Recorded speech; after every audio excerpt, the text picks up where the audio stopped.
Otakus typically refer to people who are overly obsessed with anime, manga, and just Japanese culture in general. Most of them live out their otaku lifestyle by going to conventions and buying body pillows, which doesn't hurt anybody, except if you happen to smell them. But some otakus have become a little too obsessed to the point that they commit vile acts. And trust me, it gets crazy. Our young generation is clearly lost, man. Just imagine for once that you're a pretty smart student who has so far lived a pretty ordinary life. One day in class, you just happen to find a book that just falls out of the sky. When you go to pick it up, you realize that it isn't Harry Potter, which you could have sold on Craigslist, but something else. A book that is able to the person whose name is written in it. Now imagine you're also a hidden genius psychopath who decides to use this book to cleanse the world of all criminals. And because of all these sudden deaths of bad people, you also build a small fan base of people who like what you're doing and call you Kira. That is the plot of Death Note, the second most popular anime ever. Light Yagami, aka Kira, plays the psychopathic dude on his murder spree while trying not to get caught. Now there are tons of people obsessed with this anime and Light Yagami. For some reason, people just really like the whole psychopath, genius type of character. At around 6 PM on September 28, 2007, two hikers find a human body and two legs in a park in Belgium. There's nothing else on their body, no personal items or anything that would identify him or the but two notes were found nearby with the message saying "Watashi wa Kira desu," which roughly translates to "I am Kira." Shit's crazy. A real dead person next to a Death Note reference. That was not the only mention of anime or Japan though. Once the police arrived, they also discovered a trail left by the killers in the form of a 160-foot line of rice that led to a symbol that is supposed to be something in Japanese. Not sure what it's supposed to mean though, I can't lie. Now the police had no proper leads at all. The detectives concluded that the body was either a few days old when found or had been stored in some sort of freezer. The thighs and his sack were cut with almost surgical precision, and the only thing that they could identify was the fact that it was a Caucasian guy between 20 and 30 years old. There was no missing person matching that description. And the only witness was some jogger who said that she saw some blonde man lying down in the area where the body was discovered. This broke the media, and so there were a lot of speculations that the police was just throwing around, such as it being a prank by medical students because of the surgical precision. And the date of the discovery matched the beginning of the school year. The University of Brussels argued though that it would be almost impossible for a whole body to just disappear without anybody noticing, so that wasn't a good lead. Imagine you could just walk in there, take a body, and nobody would notice. Wouldn't seem like a very safe university. Other people thought it might be the work of a psychopath serial killer that was active between 1996 and 1997, the so-called Butcher of Mons, where 5 women were found in garbage bags without the killer ever being identified. It got really crazy, like listen to this. The location of the victim was very close to the highest point of Brussels, possibly a symbolic location since Kira acts as a god of death in the manga. That was out of the actual wiki of the case. Might as well just say that Kira got reincarnated into this world. On November 24th, the police announced that they reached a dead end on the 2-month-old case, and the media was low-key geeked. A murder that nobody could solve, referring to Death Note, and they just wouldn't find any conclusion to the case. Until 3 entire years later, around September of 2010, the police managed to arrest 4 suspects linked to this case. 3 people for the actual and 1 person for failing to provide assistance to a person in danger. It turns out that the deceased person actually lived with multiple of the at the time of the disappearance. An argument broke out between them and the victim refused to leave the apartment when asked, and so it turned physical. They supposedly beat the person until he passed and tried to dissolve the body in the drain cleaner. Some vile stuff. When they came back some days later, according to one of the killers, it stank and was bluish, so they cut the body into pieces. They tried to burn it, but eventually decided to scatter the remainings in the park. In June 2013, 2 of the 4 suspects were convicted and received sentences of 20 years. A 3rd suspect was convicted to 23 years since she went on the run after appearing in court for only 1 day. You've gotta be crazy if you're trying to run from this case. Now the real question is actually, why were there multiple notes saying "I am Kira"? Well, it turns out they were just really big fans of the manga and anime, and so they decided to leave them there. And they didn't even spell the sentence correctly. They wrote "Watashi wa Kira desu," but it's supposed to be "Watashi wa Kira desu." I'm no Japanese bro though, so I'm just repeating what my sources say. Our young generation is clearly lost. 2015, Japan. Maya Tomita is 20 years old, studying business and pursuing her passion in the entertainment industry. She has already made a small name for herself by appearing in the TV drama Secret Girls, which was basically a show about these girls living a secret double life as a Japanese idol group. Kinda like Batman, but with more singing and less fighting crime, I think. But after doing a few side gigs here and there, she decided to become an independent artist and musician. In order to gain popularity, since she was still pretty underground, she traveled to different restaurants and venues to play her songs. During these shows, she slowly builds up her following and meets a ton of new people, including Tomohiro Iwasaki. He's around 26 when he first discovers her. He is essentially the polar opposite of Tomita. Her professors describe Tomita as having this very bubbly personality and being very kind and outgoing in general. Iwasaki, on the other hand, has basically isolated himself for the past years. He barely has any friends or social interactions in general. He's like the role model of 4chan users. His brother described him as unskilled in expressing his emotions, but also a gentle and childlike soul. From the first time he saw her, Iwasaki really liked Tomita, and she wouldn't be the first person he would later become absolutely obsessed with. The thing is, Iwasaki had a history of stalking idols and documenting their every move on his blog, where he would share all his thoughts and feelings. And he was a very passionate individual.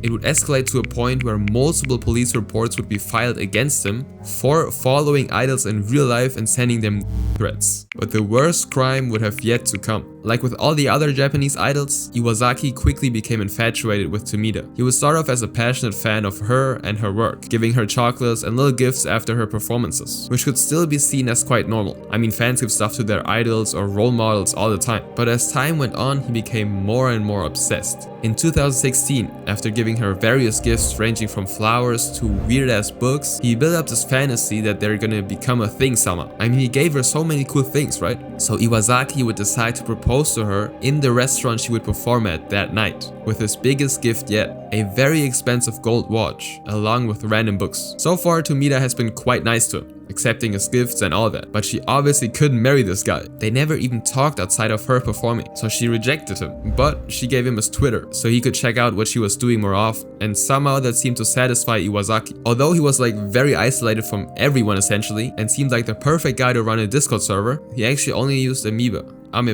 I don't know how to pronounce it, to be honest. A Japanese social networking and blogging platform. So getting access to her Twitter seemed like something very intimate to him, although it definitely wasn't. And so he followed Tomita and a friend of hers, who also performed that night he proposed. Right away, this guy started tweeting like crazy. I'm talking dozens of tweets in a day. Also his idol and her friend. By now, Tomita was more than creeped out and knew that if she actually responded to him, she would only feed more into Iwasaki's fantasies. So she just straight up ignored him. Her friend though initially replied to Iwasaki, since she probably didn't know that he literally attended almost every single one of Tomita's concerts and was just a creep in general. But even she stopped talking to him after a while, and being ignored for all that time kind of flipped a switch in him, which made his love for Mayu Tomita turn into hatred. He proceeded to spam her Twitter with over 400 messages telling her that she's looking down on him, that she's ungrateful, and he even threatened her life. In order to bring an end to all this, she decided to return the expensive watch he gave her and blocked him on Twitter at the end of April. That would be 12 days before the attack. On the 9th of May 2016, Tomita decided to file a police report against him since she did not feel safe at all. The police didn't really do anything though, since it did not fall under Japan's stalking laws back in the day, and they didn't think that harassment on social media was a serious enough threat. Police really was on demon timing. They did not care at all. At this point, Iwasaki has gone absolutely mental. Because Tomita blocked him, he spam messaged her friends on Twitter, demanding all of the gifts back now. The chocolate, the weird books, the flowers, he wanted all of that back. Brody, how do you expect chocolate to be returned? But what can you actually expect from a guy like him? Even though this was a very stressful time for Tomita and all her loved ones, she had to keep it pushing. She was trying to make it as a singer after all. So on May 21st, she was set to perform at an event called Solid Girls Night Volume 11. She publicly announced that she would be there, so she was obviously kinda scared that Iwasaki might pull up, and her worst nightmare became a reality. Before she could even enter the venue, Iwasaki confronted Tomita and asked her why she returned all of the gifts. Tomita was obviously frightened as a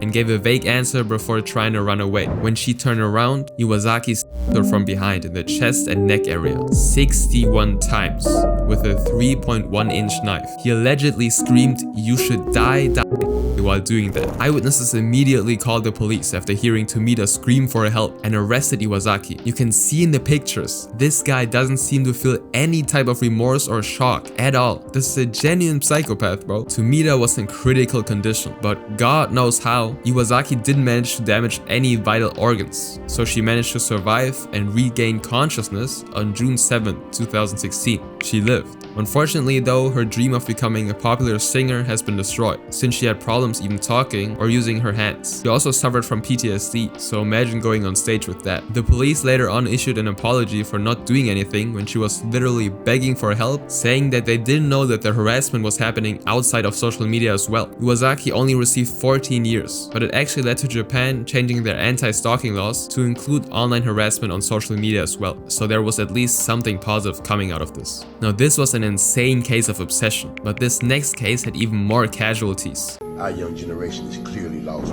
Kyoto Animation is one of the greatest animation studios in Japan. It was the main publisher of a ton of insane animes, including K-On!, A Silent Voice, Free, and a bunch more. The company has multiple locations throughout Japan, but this story is about Studio One, the building actually dedicated to the animation side of things. It's 2018 and Kyoto Animation suddenly experiences an influx of hate messages. It starts off as threats and slander, but as time goes on, the messages develop into threats, even mentioning specific staff that are working for Kyoto Animation. This whole thing escalates to the point that in October of 2018, the company went to the police to investigate. The Kyoto police tried to find out who was behind these at this point hundreds of death threats, but couldn't pinpoint any person, as the creator used Tor to hide their information, kind of like the dark web type of alley. And so the police just kind of gave up. I mean, they're just empty threats after all, right?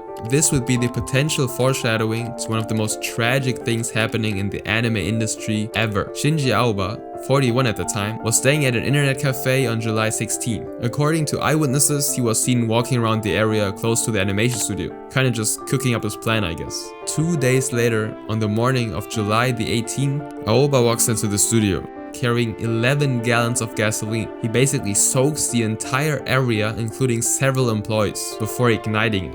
He sets multiple employees on including him during the process. Right away, the fire results in an explosion at around 10:31 AM due to the gasoline mixing with the air or something. I'm not a chemist. And Aoba supposedly screams "die" repeatedly as he carries out his act. The fire grows by the entrance, as Aoba just walked in there, and it traps the entire staff inside the building. Some workers try to escape through the second and third floors, but the explosion caused the floors to be filled with smoke within 30 seconds. Making escape almost impossible. 5 hours later and the fire is under control, but it's only extinguished the next day at 6 AM. The building had no fire sprinklers or anything due to it being classified as a small office building, which is crazy to think about. Now before I talk about the aftermath of all of this, which is absolutely insane, why did Shinji Aoba do all this? Did he not like the anime they produced? Was he just batshit crazy? Well, as I already said, he lit himself on during the process, so he had to be rushed to the hospital with severe burns. While being transported there, he admitted to having started the fire, and he actually admitted doing it because of plagiarism. You heard me right? Because of plagiarism. He accused the studio of stealing ideas from his novel. Aoba had submitted a draft novel to the studio, but it didn't even pass the first stage of assessment and was forgotten. But he was still convinced that they stole stuff from his work. Now let me just read out the scenes that were supposedly stolen. His main accusation was that in the anime Tsurune, there's a character in episode 5 who buys meat at a 20% discount, and his novel also happened to have a scene where the hero buys something at a 50% discount. That's it. Now there are also some other scenes that were supposedly stolen. So in the anime Free, right, there's a scene where a school banner reads "Swimming Club advanced to regional tournament." Aoba's novel apparently included a few scenes where banners appear too. This guy's not serious. And the last one is where a character in K-On! Says to a junior, "I repeated a grade." And in Aoba's story there's a scene where a high school boy is told by his teacher, "If you continue like this, you'll repeat the grade." Those were all the scenes that were apparently plagiarized. It's not like they happen to have the exact same concepts in terms of story or have very similar characters. They happen to have similar scenes, but they were completely different animes. The amount of times an anime girl punches a guy in the face, animation studios would be accused of plagiarism all the time. So let's talk about the disaster he actually created. 70 people were inside the studio at the time of the fire. 36 employees. most of them almost instantly because of the severe burns, and some of them because of the carbon monoxide a couple days later. Among some of the deceased were Naomi Ishida, a color designer who has worked for the company since 1992. She was the first victim who was identified as. Also, Yasuhiro Takemoto, who was an animator, scriptwriter, and director, in the fire. He's worked at Kyoto Animation for almost his entire career. And Yoshiji Kigami, a giant in the industry, a veteran who has worked on films like Akira and Studio Ghibli's Grave of the Fireflies. The world of anime and Japan lost so many important people that day because of this man. This event was one of the deadliest massacres in Japan since the end of World War II. Now, Aoba was transferred to a university hospital and he received all the necessary surgery to survive. After 4 months of recovery, he was able to talk and wasn't in critical condition anymore. He got artificial skin and the whole package. After recovering, he said that he regretted his actions and was thankful for the staff, who treated him better than anyone has ever before. Could have thought about that before doing that, big bro. On December 16th, he was charged with attempted and a bunch of other things. And it turns out the novel might have just set off this behavior, but wasn't actually the cause of it, since Aoba had a prior criminal history and suffered from mental illness. In 2012, for example, he robbed a convenience store with a knife and was jailed for 3.5 years. And he did that just because, I guess. This whole court thing takes quite a while, but in January of 2024, he was finally sentenced and he received the death penalty, which he accepted. Pretty crazy if you think about it. They saved his life and proceeded to do surgery on him for months just to give him the death sentence. But I digress. After the attack, some of the employees who were involved in this tragedy returned to work at the other location of Kyoto Animation. But obviously some of them took extended breaks to deal with the stress and trauma, and the building was demolished. Our young generation is clearly lost. It's 4 p.m. The police in Tokyo receive a call that a man has been.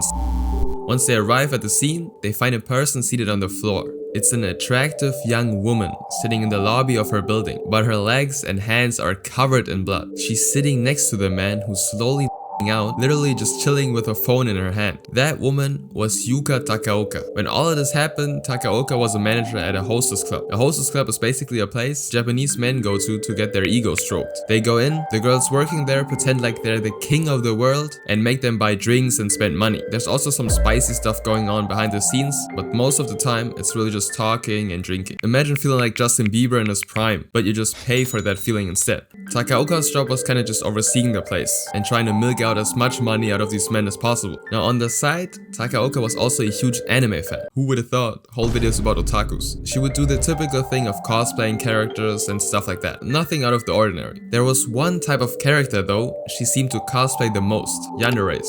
If you're chronically online, you know what those are, but if not, yanderes are basically these girls in animes, or I guess also in real life, who are overly in love with somebody. Like that next level stuff. Anybody who gets near their crush gets stabbed and they become all crazy. That's like the whole story of the game Yandere Simulator, right? You're this girl who everybody and anything who stands in the way of your love. Now let's get back to the Hostess Club. Those are designed for Japanese men to talk to women, but there's also the female counterpart, host clubs. Women go there to just forget about reality and talk to young men. And in one of those host clubs, Phoenix Luna had just started working there as a host to make a living. It's obviously not his real name though. Even though he just started out, he actually managed to do pretty decently as a host. He was number 4 and for quite some time number 3 in terms of popularity, which didn't result in a lot of money, but it was enough to survive, since he was also able to sleep there. He just kinda had that nice look to him. I mean, he's not an ugly guy, no did he? So one night, Yuka Takaoka decided that work was pretty draining as a manager. So she just wanted to relax a little and get some male attention. And so she went to a fusion nightclub, the host club where Luna worked at. Now it was just something about this guy that caught Takaoka's attention. And so she chose him to entertain her for the night. She spends some money, has a pleasant night, and then goes home.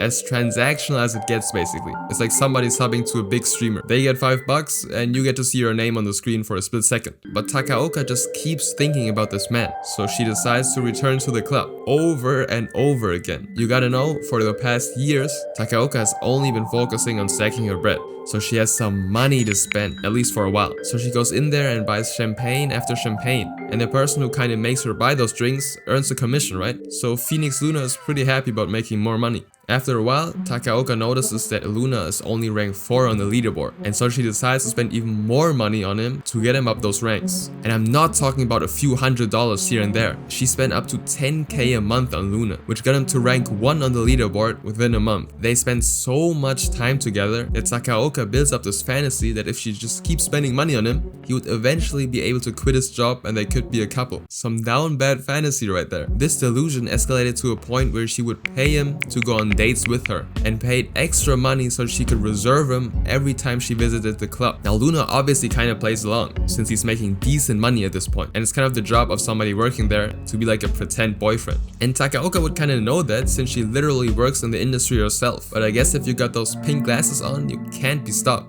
She proceeded to rent a whole apartment near Luna's club so they can move in together, and I guess Luna kinda agreed to live there part-time. This is the part where she actually turns full on Yandere herself. She gets so jealous of his work that she tells him that every time he meets a woman who's paying for his services, if you know what I mean, he should call and tell her. Remember, this man is not in a relationship with Takaoka at all. She's just paying him to pretend. Imagine a tier 3 sub tells Pokimane that she can't get in a relationship because he's her biggest fan.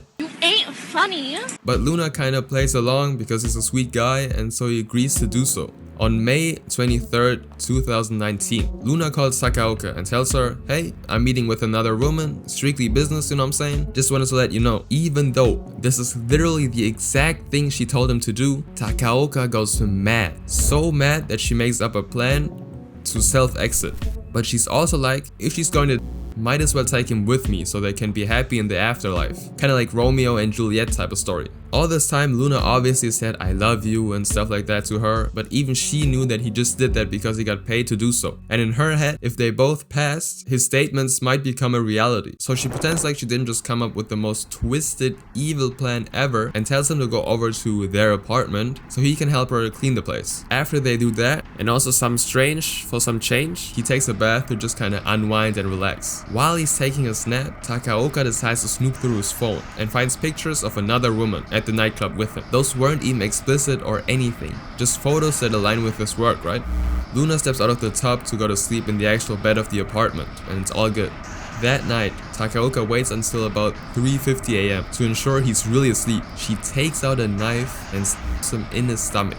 He obviously instantly wakes up, shocked that he literally has something in his body, and before being able to push her away, Takaoka sits on top of him, asking him if he really liked her. I think in this situation, every guy would do the same thing, and he just tells her, I love you, and then pushes her to the side. He runs towards the elevator to try to get out of the building ASAP, and Takaoka follows him after grabbing some things. Luna loses consciousness though, and so Takaoka literally drags his body to the lobby of their residence, and just sits next to him, waiting for him to die.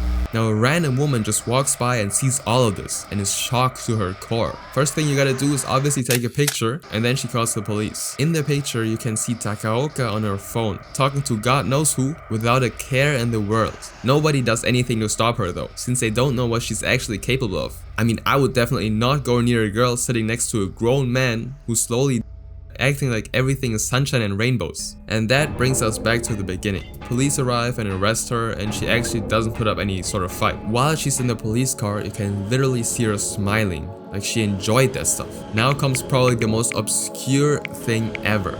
Following this attack, Takaoka basically builds a huge following because she's somewhat attractive. Like, what? It's like the guy who ran over who ended up getting like edits made of him. She got fan art. People described her as too beautiful to be criminal and all of that. In December of 2019, she got 3.5 years in prison for attempted. Only 3 years for all of that.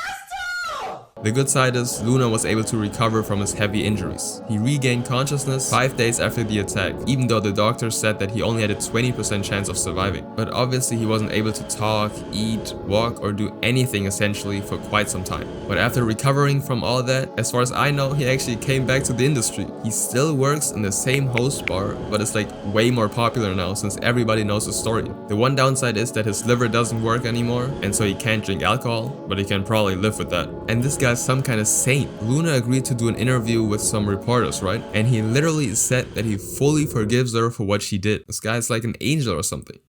Now let's talk about Takaoka. This all happened in 2019 and she got 3 years. Doing some basic maths and she's been out there. And she actually posts quite regularly on her Instagram, still doing cosplays and stuff like that. And she also streamed, like Pokemon and stuff. Our young generation is clearly lost, man. Junji Matsumoto was born in 1962 in, who'd have guessed, Japan. You could describe him as a typical introvert kind of nerd type of guy. He didn't really talk much, and when somebody asked him something in class, he would just straight up not respond or go to the bathroom as an excuse. He really was just in his own world for real. For example, one time in class, he was asked what he wanted to be when he grew up, and he just didn't say a word, probably just stared at the teacher. Later, when the classmate asked him in private what he wanted to do, he said he wanted to be a scientist, since he was pretty good at math and science. So he might have been a shy kid, but he at least had something going for him. He could focus on becoming a scientist and just live a normal life. Unfortunately, he would experience an episode of events that will lead him to both of his parents. After graduating high school, he secured a job for a little bit, but quit since he couldn't adjust to the workplace, probably because of his shyness or anxiety, and he just kind of stopped looking for jobs. Instead, he now spends most of his time watching anime, reading manga, and helping out at the liquor store that his mother runs, alongside his big bro. He has no sort of friends, and his family are really the only people he actually talks to. It's safe to say he doesn't really have any plan on what to do with his life, and he continues this exact lifestyle for 30 years. 30 years of watching anime, reading manga, and sometimes helping out at the store.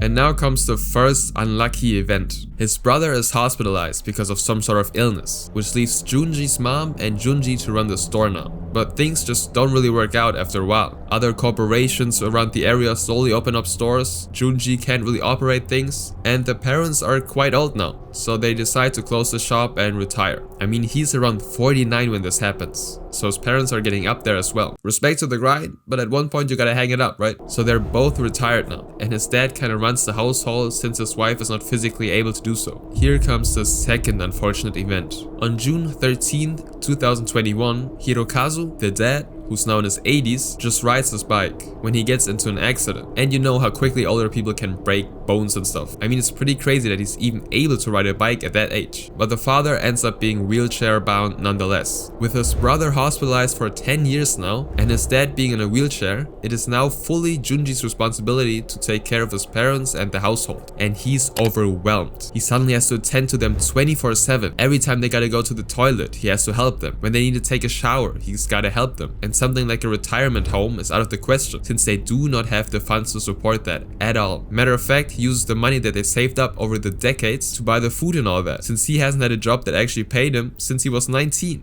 It really seems like a dead end. Now let's talk about the most unfortunate event. On June 20th, 2021, Junji was just watching his favorite anime. Probably like, my little sister can't be this cute. Enough with the jokes. This is really sad. He watches this anime to kind of escape reality for a bit, and his father asks him to help him to the toilet, as usual. But there's a really good scene happening right now, so Junji just tries to ignore him. His father really needs to go though, so he's kind of complaining and annoying him, if you can put it like that. He asks him over and over again, until Junji snaps. He's so fed up with his father that he grabs an electrical cord and just starts him. His dad kind of squirms around and tries to stop it, but Junji continues. And all that is left now is his father's soulless. Junji doesn't just live with his father though, right? His mother witnessed everything as well. So in his head, he needs to get rid of her too. He's now left with two in front of him. He grabs them and puts them into the big ass empty fridge that used to be part of the liquor store. He shoves them in there and just tapes the door shut. Jesus Christ, bro, this stuff is disturbing. After the adrenaline probably kind of wears off, he realizes that he had just become a criminal, even though he just wanted to watch his anime. He does not want to go to jail though, probably because he wouldn't be able to watch his anime, so he devises a plan to escape. After the incident, he calls off all appointments that his parents had. He calls off the rehab for his mother, and he postpones the visit of the welfare guys who would have come to the home to check up on them. On June 23rd, he takes all the credit cards of his parents and withdraws everything he can out of there, and then he leaves. There's a mix of him riding his bike and taking trains, but he essentially travels from one side of Japan to the other side, sleeping in different hotels, motels, whatever he could probably find. While he's gone, his relatives actually try calling them multiple times, but obviously nobody picks up, and so after a while of calling them, they call the police instead for a wellness check. They knew that Junji was under a lot of pressure and was kind of, closed off, not really the guy to talk and stuff. So on June 28th, the police checks up on them. Upon entering the house, they notice this weird stench coming from the fridge, and when they open it, they find this. This is a 3D model of how the were inside the fridge. Damn. So they find both of the parents, but they don't know where the last person is, Junji. I mean, in their heads, everything could have happened to him. He might have been kidnapped or also met the same fate as the parents. So they ask around. They interview the neighbors and stuff like that, and they all tell them Junji was kinda acting weird lately, and somebody spotted him riding his bike, and that leads to a nationwide search for him. The police looks at security camera footage, they ask hotels and all of that, and through that they actually managed to track him down pretty easily. On July 4th, 2021, they find him in a hotel parking lot in Kyoto. They first arrest him for leaving corpses without reporting it or something, which you obviously should do, but he quickly admits that he was actually the one who them. And not gonna lie, this next part is just really depressing. During his trial, the prosecutor asks him about his family, and he basically describes how his mother suffered from a lumbar fracture. I don't know what that's either, but her back probably hurt so much that she said she didn't want to live anymore. And his father developed dementia in early 2021, and when he asked Junji to help him use the toilet, all that pent-up frustration and pressure just exploded, and he didn't care about the repercussions of his actions. During that trial, there were also talks about him having a personality disorder, which made him so shy and isolated from everybody, but that didn't really change the result of the sentence. On the 6th of, I don't know to be honest, because the article doesn't say what 6th, but I'm guessing on the 6th of July, he was sentenced to 30 years in prison for alongside some other things.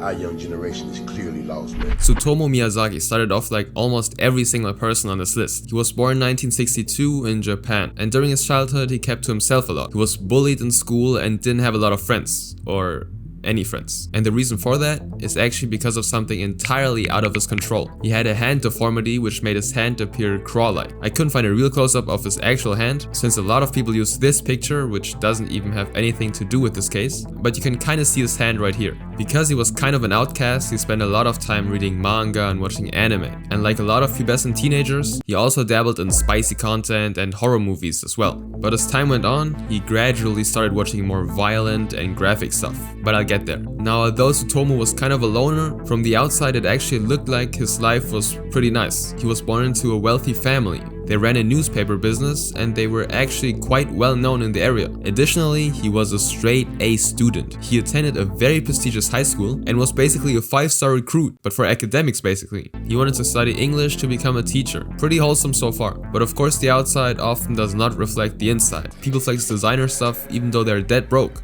And Tsutomu felt the same way, dead inside.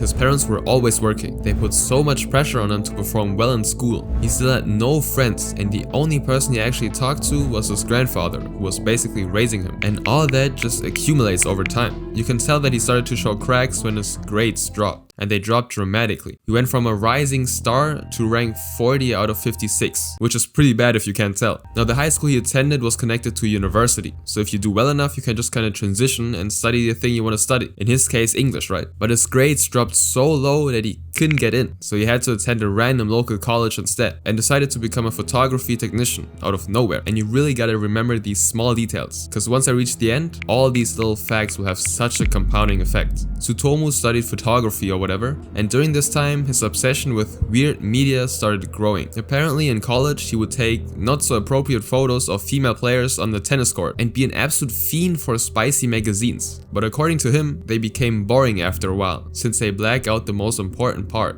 So he would go down the route of seeking more extreme stuff, such as media including people not of age. He really fell into the depths of full-fledged degeneracy. And this is only the beginning. At home, he still felt like nobody in his family really cared about his happiness or anything. They were only focused on material things and the business, which actually drove him to be quite depressed. And during that time, in the mid-1980s, so when he was in his 20s, he actually considered self-exiting. His grandfather managed to talk him out of that though. Unfortunately, in 1988, his grandfather would pass away. His only source of sincere human connection was gone now. The worst thing that could ever happen to him during this period happened. Simultaneously, his grandfather was probably the only one who kept Tsutomu's dark thoughts in check, so he had no person who would regulate him now. And considering that regulated means taking pictures of women, you can kinda guess where this leads. His change of personality was noticeable from the get-go. He began spying on his little sisters and attacked them when they confronted him. When his mother caught wind of it, she also said that he should watch less of his videotapes, that at this point contained increasingly more vile and graphic stuff. Like, the anime and horror tapes definitely were not the mainstream type, let's put it this way. He wasn't watching My Neighbor Totoro, okay? And in order to feel closer to his grandpa, that he understandably very much missed, he would also eat some of his ashes.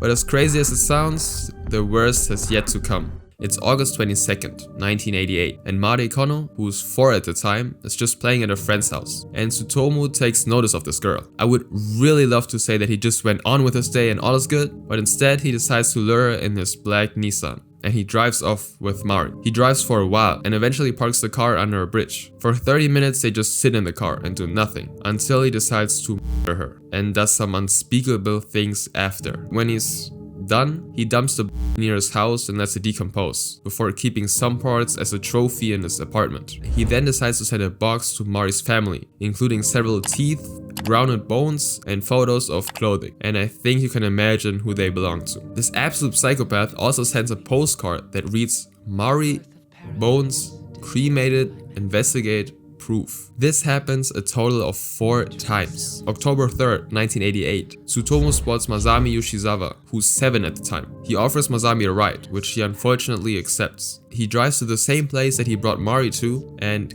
her. He does the same unspeakable things to her, takes her clothes, and returns home. December 12th, 1988, Erika Namba plans to return home from a friend's house when Tsutomu kidnaps her. He her into his car and drives to a parking lot and takes pictures of her, of the inappropriate kind. Her was found 3 days later close to the parking lot. On December 20th, Namba's family also receive a postcard that reads, "Erika, cold, cough, throat, rest, death." June 6th, 1989. It's been almost an entire year now since his first victim, and he still has not been caught yet. Ayako Nomoto, age 5, is again just playing in the park when Tsutomu asks to take pictures of her. After doing so, because Ayako obviously doesn't think anything of it, she's 5 goddammit, he convinces her to get into his car where they could continue taking pictures. And again, he murders her. He does not let her rest though. He keeps her body in his apartment for the next 2 days and does unspeakable things until it starts to decompose. He also drinks her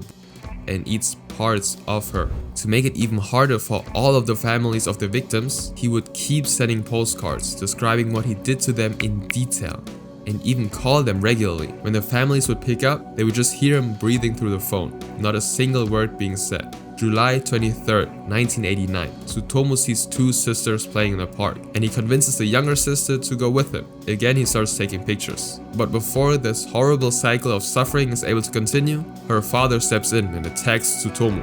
Luckily, her older sister who stayed behind ran to her dad to tell him what happened. Tsutomu was able to escape, but leaves his car behind. When he eventually returns, thinking that he's safe, he's finally arrested by the police, who waited there the entire time. But that is not the end. Just yet. When the police enter his apartment, they find a total of 5,763 videotapes, some containing anime, some containing horror movies, and some containing footage of his victims. Like, the entire room was just filled with tapes. On March 30th, 1990, pretty much all of Japan knew who this man was, and it was a huge thing on the news. His dad, who apparently didn't know any of this beforehand, didn't bother to pay any kind of attorney to represent him, and his whole family obviously disowned him. During the trial, Tsutomu would really just yap. He blamed his alter ego for all the he called him the Rat Man. This is a picture he drew to describe him. Bro really just copied the Chuck E. Cheese costume. The thing is, under Japanese law, people who are in the state of like insanity where they commit their crimes aren't punished in the sense of going to prison. Instead, they would be sent to a medical facility or something similar. So it was really just a question of, was he actually insane or just pretending to be to get his sentence reduced? During the interrogation, he talked about how the Rat Man was always standing next to him, and before he killed one of the victims,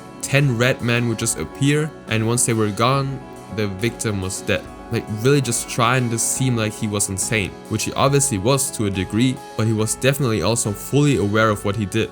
There were 3 teams of expert psychiatrists analyzing him, I guess, and they all came to different conclusions. One deemed him as schizophrenic, the other team said that he had multiple personality disorder, and the third team said that he might have had a personality disorder, but was still capable of his actions, making him fully responsible. And the court ended up deciding in favor of the last team. And so on April 14, 1997, he was sentenced to death, but he was actually hanged in 2008.